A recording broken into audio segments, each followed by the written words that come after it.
Hi,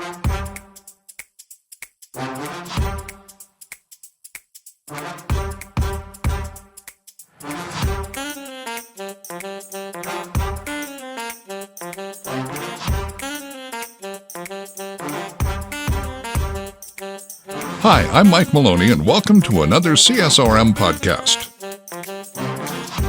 Today's episode is hosted by Dr. Greg Linville.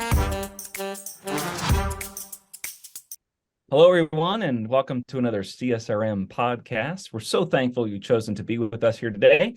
I'm Dan Stoffer, joined along with Scott Stedman and Dr. Greg Linville, and we're continuing the conversation through the book Sent, the Missiology for the Sports Outreach Community. And you can purchase this book on our website, csrm.org. And as we've mentioned in previous podcasts, this is a resource to equip you to have conversations, to think through your strategy for ministry, and very specifically, the strategy for your missiology. And Dr. Greg, last time in our last episode, you were talking about how we should feel like we're sent, and we should be encouraging people under our leadership to know that if they're Christ followers, that they are sent. And so we wrapped up chapter 3, where we talked about muscular Christianity, another great resource that we would recommend, and kind of an era in time when churches got this, that they felt like they were sent out on mission, and great things happened around our world because of that. Many of us are the product of that effort. And so lead us out of chapter 3 into chapter 4. And what kind of conversations could we be having around chapter 4? What highlights do you want us to focus on? Well, as we make this transition, the question that we need to answer from our last time together is, am I sent? And one of the things that has to happen if you come on the CSRM staff is that you have to have a sending church, someone who says, yes, we're going to help send this person, at least one. And so if you're a sports minister out there and you have not been sent by someone, it's not that you're doing something wrong or bad, but we would encourage you to find that church, find that praying, financially supportive body that would, in fact, send you. And then that just kind of wraps that up. And then as we move to where we're going now, we're going to take just a brief look. We introduced it last time about muscular Christianity. We're going to have a brief look at missiology as a whole subject, if you will, that would be taught in seminary. And I think it surprises people to find out that missiology was never taught in a seminary until the mid-1800s. In other words, for 18 and a half centuries after Jesus, missiology didn't need to be taught. Well, maybe it did, but it finally the church recognized we do okay with some of this liturgy every week, but we're not doing a good job of what does it mean to go reach the world. And so the first missiological professor was Alexander Duff. And his missiological concepts were honed in it when he was a missionary in India. And then finally, some of the denominations and seminary types of folks said, can you teach what you do? And he said, well, I think probably. And he began to create it a course at a time, much like what we're finding happen now in the last 30, 40 years within our sports ministry movement, that the sports ministry community now, people are being, Dallas Christian just started teaching, and they said, can you teach to a couple of the sports ministers, can you teach what you're doing? And so I think in some ways, maybe people will be surprised 2 centuries from here, 3 centuries from here. Oh, they never taught that before the 2000s. and so very similar, we have this situation. And okay, and if I'm a sports minister at a church and I'm saying, come on, Doc, what learning about Alexander Duff or figuring out how to do my league better. Look, it's not an either or. And certainly you got to learn how to do your league better or do your summer camp better. But you really, at the appropriate time, need to have a conversation with your elders, with your senior pastor, with your denominational leaders. And if you start quoting Alexander Duff, and if you start understanding some of these missiological concepts, it gives you an entree. So this is not an either or. We're not saying stop learning how to do your leagues, but we're trying to give you longevity in the sports rec and fitness field. So you, as that sports minister, that fitness minister, this is important to you at some point, and we want you to be fluent in that. Dan, Scott, thoughts or reflections? I think you're spot on, Greg. In fact, when I sat under your leadership as my college professor, I remember one of the books you introduced us to was The Celtic Way of Evangelism. Yes. I'm drawing a blank on the name of the author, but I remember I was doing George Hunter. Sorry? George Hunter, Dr. George Hunter. Dr. George Hunter. Yeah. And so that was over 20 years ago. But I remember I was doing sports ministry in a local church. I'm reading this book and the light bulbs were going on as to the why. Recognizing as much as I love sports rec and fitness and being a former athlete and all that, those are simply tools. Those are tools to teach and to reach people for Christ and to empower those under my leadership to feel equipped to be sent and to go to wherever they live, work, and play to impact others for Christ. And so I do think it is vitally important for us to not overlook the theological training because it is our why. The rest of the things that we just do, they're just tools to make sure that they happen. And we want them to happen well. We want our, just like you said, Greg, we want our leagues, our camps and classes, we want those to be done well. Otherwise, people aren't going to come. But once they do come, now our mission begins and what it's all about. The second thing I would say too, if you manage staff or local missionaries, what we would call, or what others may call volunteers, people under your care, and they come to you and they want to do something in ministry, and they come from a theological perspective that that just kind of opens that door that, hey, they're taking this seriously. So Greg, to your point, as someone who has managed staff, if someone's coming to me because they want to have a conversation or do something or try something different, and they've done some theological exploration and they can explain it that way, that's a solid foundation. And that just helps leaders to know that, hey, this person is taking this seriously. So Scott, any thoughts that you have about what Greg has said or our conversation thus far? No, I think both you guys said it both very elegantly. Like it's like, I don't think I can add anything more to that. Really good stuff. Well, very good. And that I'm going to tell you a little story, give you a little flavor of how these books are put together, and then kind of do a circle back to where we are, because it was in the year of 1796, and there was a an English pastor who was on what they call holiday, Americans would call vacation, and he was going through Scotland, and he had a decision to make. Was he going to travel on the Lord's Day or not? He decided not to. He had come in contact with a Scottish pastor of a local congregation there, and as was the custom, when a visiting pastor came in, you gave your pulpit over to that person. Now, you got to understand the Scottish-English culture. The Scots didn't like anything from England. And suddenly these Scots to show up on a Lord's Day morning in their kirk, their church, and this English guy is preaching. This was not good.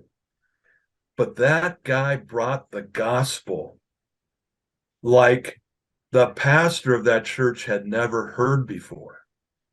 And that pastor became converted. And then he began to preach the gospel.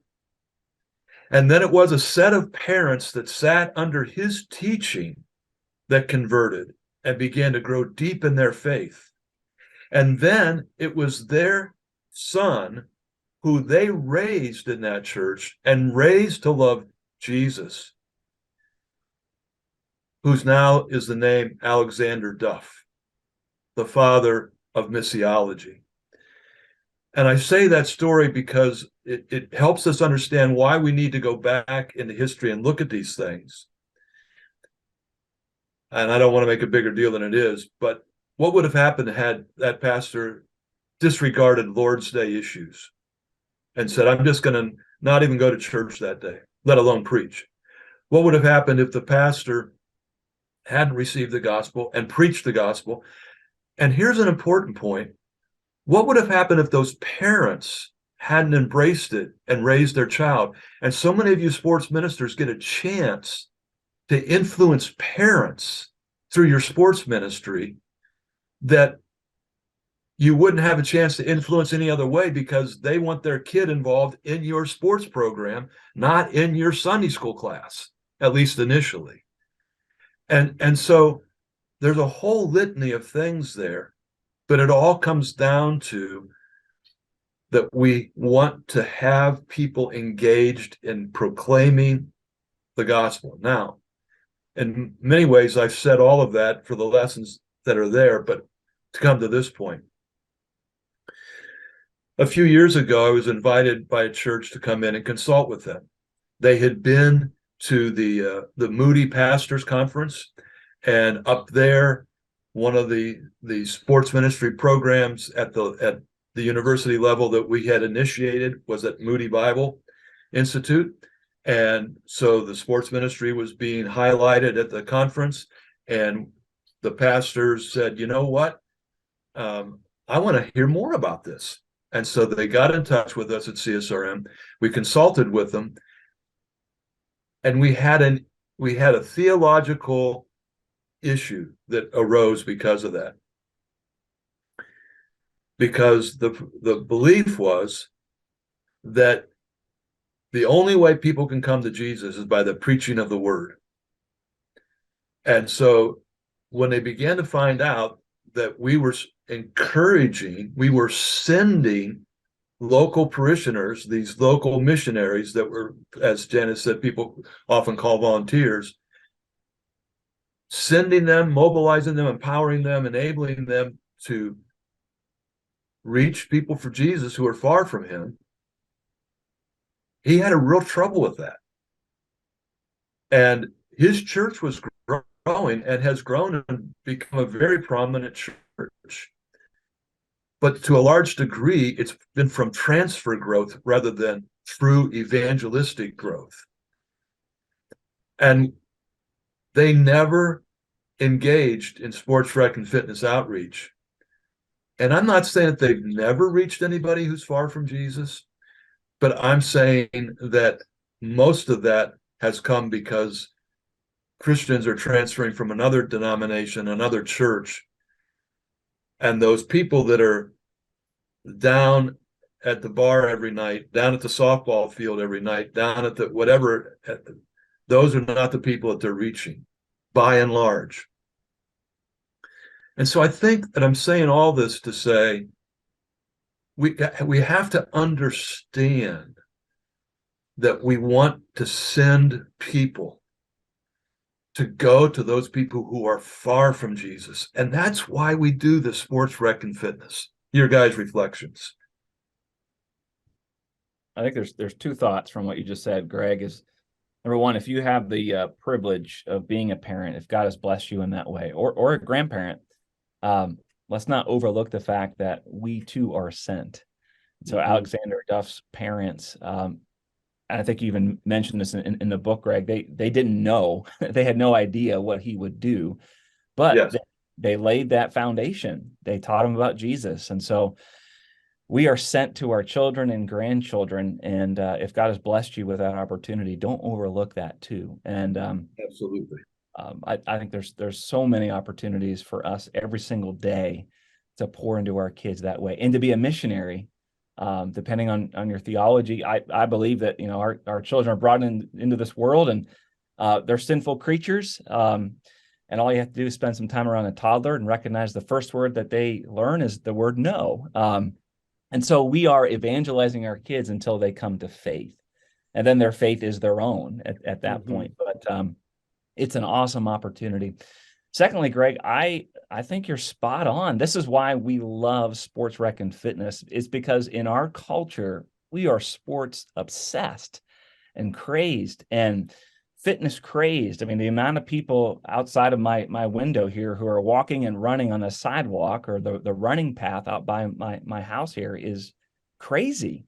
People, they love this stuff. It's a part of our culture. People will sit down for hours and watch tournaments on television. So there's an opportunity to speak a language that people understand and they like to participate in, and it opens the door for the gospel. And so that's why we exist, is to help equip you to run ministry like that. So yeah, if we can help in any way, think through that strategy so that you are operating as a missional ministry, please don't hesitate to reach out to us. So those are just some of my first thoughts as to what you said. Scott, anything to add? Yeah. Well, I think just kind of piggybacking off what you guys said, when we think about being sent and being missionaries, even just being missionaries in the home to our kids, sometimes it's just, I feel like sometimes within ministry, we always want to do like the big thing to try to lead people to Christ or to get people to know about Jesus. And sometimes it could just be the simplest small things that go the long way. I mean, for me, at dinner, praying. And now my 5-year-old daughter, when she prays, she basically prays the way I do. She starts everything off. And then even around Easter, she's asking questions, why did Jesus have to die at 5? And it's like, oh, wow, that's a really deep theological conversation for a 5-year-old. But, that starts spawning questions. So I think by living as example and just don't overthink whatever big mission thing you want to do, just be faithful and go with the small tools that you have. And then that's where you can do probably the best work in ministry, is just through its simplicity. Well, kind of to wrap up chapter 4 there, Dan and Scott, what I've tried to do is give a flavor for the book in that we can learn from historical models. And I would really encourage anybody that wants to go deeper into this missiology concept, look at Alexander Duff. Go back and look at his principles. How did he get started? What did he start with? Help the whole universal church start with. And one of those basic principles, now leading into chapter 5, is the incarnational approach. Incarnation, carne meaning flesh. And so in the flesh. And obviously, we don't have to go very far and look very, very far. And we see that this is exactly what Jesus did. The Father sent his Son as a missionary. He was on a mission. Jesus was on a mission. And so this chapter then shows how Jesus did that, and then how Jesus sent disciples who then sent disciples. And so this becomes the kind of the biblical chapter, if you will, of missiology as we summarize these things. And the quote is from George Williams, and George Williams was Sir George Williams. He was knighted, and he was the founder of the YMCA, one of the 12 original founding members who carried on. In fact, what's our date today? June 8th? Yes. Yep. Tomorrow, June 9th, I just thought of this, 178 years ago, the YMCA was started by George Williams. So it's just amazing how long this has been around. And this is his quote: "God grant that we," meaning the YMCA, "may go on prospering and give us friends." Now catch this next phrase: "who will help us to win young men all over the world for Christ." This man, 50 years into his ministry, was still praying that God would empower them to win young men. At that point, it was the Young Men's Christian Association. It's no longer for the young, it's no longer for men. Sometimes it's not even about Christian, unfortunately, in many places. It still is an association, though. But I think that gives us a jumping off point. So what are the biblical principles of incarnational ministries? And we're going to look a little bit at the Gospels. We're going to look a little bit at Acts and then the epistles. Let's just start with the Gospels. And again, we've already talked about this. It's the model of Jesus himself. That Jesus left everything that he had. That's not like me giving up my 2 or 3 bedroom home.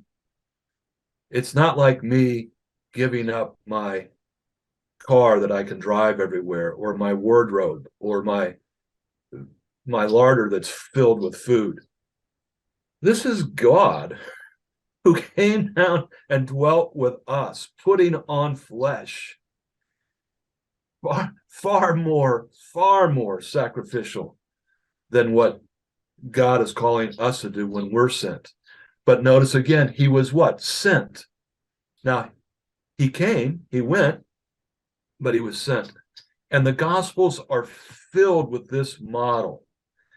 And so, Scott or Dan, your thoughts about this Jesus model?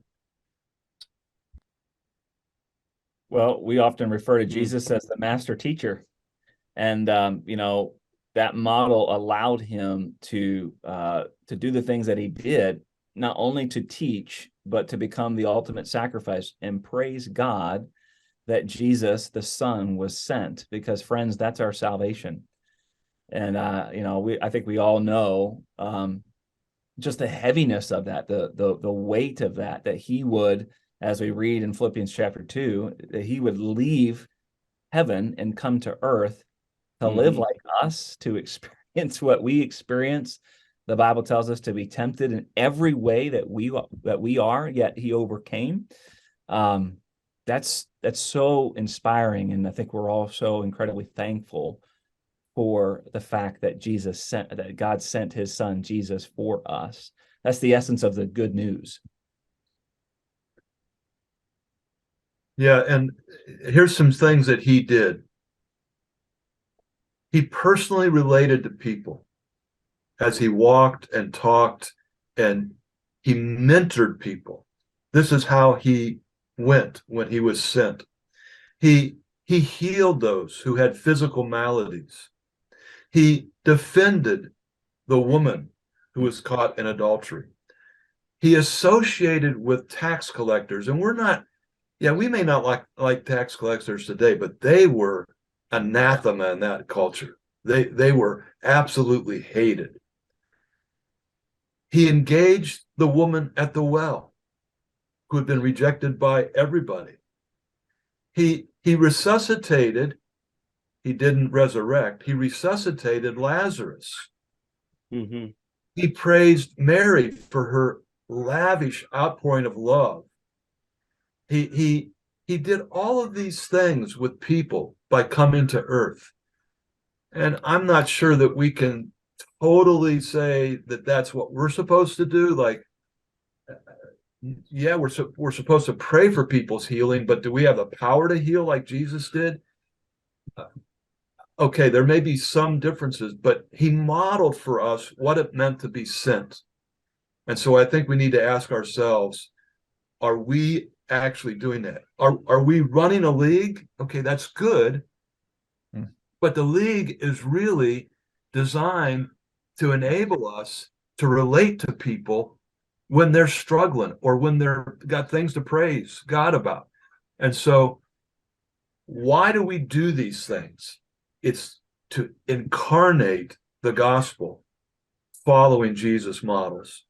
Wrap it up, Dan, or whatever you want, wherever you want to take it. I think it's a fascinating conversation, and we are out of time. So I look forward to our next episode to really figure out, okay, I think we get the incarnation of Jesus, God in the flesh. Okay. So to your point, Greg, the challenge is, well, how can we do incarnational ministry right where we are? I think we all know in our classes, our leagues, our camps, there are opportunities. When you sweat alongside someone or you coach them, just things come up naturally, right?